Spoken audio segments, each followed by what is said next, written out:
Hunt for the Devilman. Written by James E. Wisher. Performed by Joe Hempel.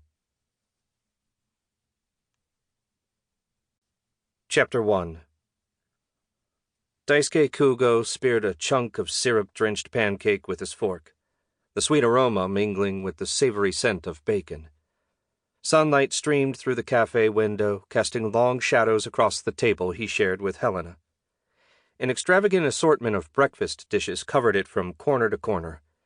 Ruck, invisible near Daisuke's right arm, only betrayed his presence when the occasional morsel of food vanished into nowhere.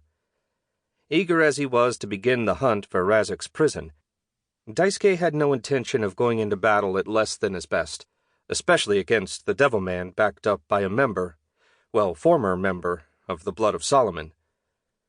His first fight with the pair had made it clear they were not to be underestimated, thus the need for a large meal to make sure he had enough energy. "Since when do you need to make excuses to enjoy a sugary meal?" He ignored Ruck's comment and grabbed a glazed donut. Before taking a bite, he turned to Helena. "How's your magic?" "Fully recovered." The beautiful blonde wizard shot him a glare, but it held no real heat. The Cult of Abaddon had stripped her of her ability to cast for a little while, and she didn't like to be reminded of it. "Do you really think finding the prison will be as simple as casting a tracking spell and following it?" Daisuke shook his head. "Of course not. No one would be stupid enough not to neutralize such an obvious vulnerability, much less an experienced wizard like Remy. The truth is, I tested the spell this morning before I left my apartment, and I couldn't detect the prison at all. I might be able to break through the barrier when we're closer, but I'm not counting on it. If this doesn't work, I've got a couple other ideas we can try." "Care to share?" Helena took a sip from her steaming cup of tea. "Sure. Ren says Vixen is recovering nicely." That bit of information brought a frown from Helena.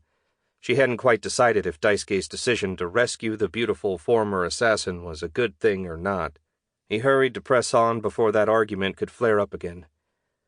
"Assuming she's awake when we get back, I thought she may have some idea where Remy would run to. But option 1 is veto.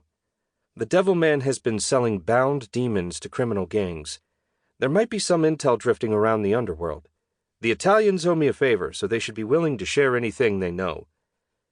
"I'm more worried about what sort of trouble the Blood of Solomon is going to cause," Helena said. "There's no way Vanessa will let what they did to her slide." Daisuke glanced around the cafe, but no one was paying them the least bit of attention.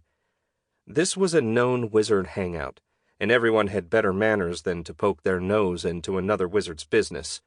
It was basic etiquette in their world. He blew out a sigh and finished off his donut.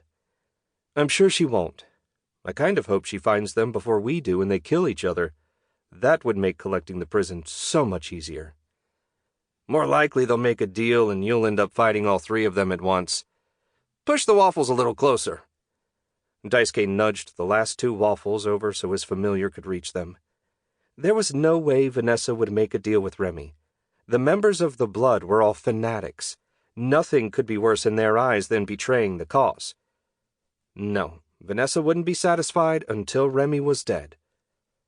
Helena's hand trembled as she set her cup down, her gaze darting between Daisuke and the table. Her brow was furrowed and she bit her bottom lip.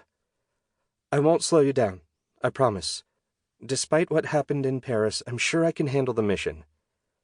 Hey, we're in this together. You've never been a burden, and I'm sure you won't be this time." He reached down and touched her arm. "So let's not have any more of that kind of talk." "Right," Helena exhaled, the tension seeping from her shoulders. "Together." They polished off their breakfast. Well, technically, Daisuke and Ruck polished off the breakfast. He didn't know how Helena managed given how lightly she ate. His magic drained so much energy that if he took in less than 5,000 calories a day, he'd start burning what little fat reserve he had. Once that was gone, he was screwed. Their meal complete, Daisuke stood and tossed 40 euros on the table.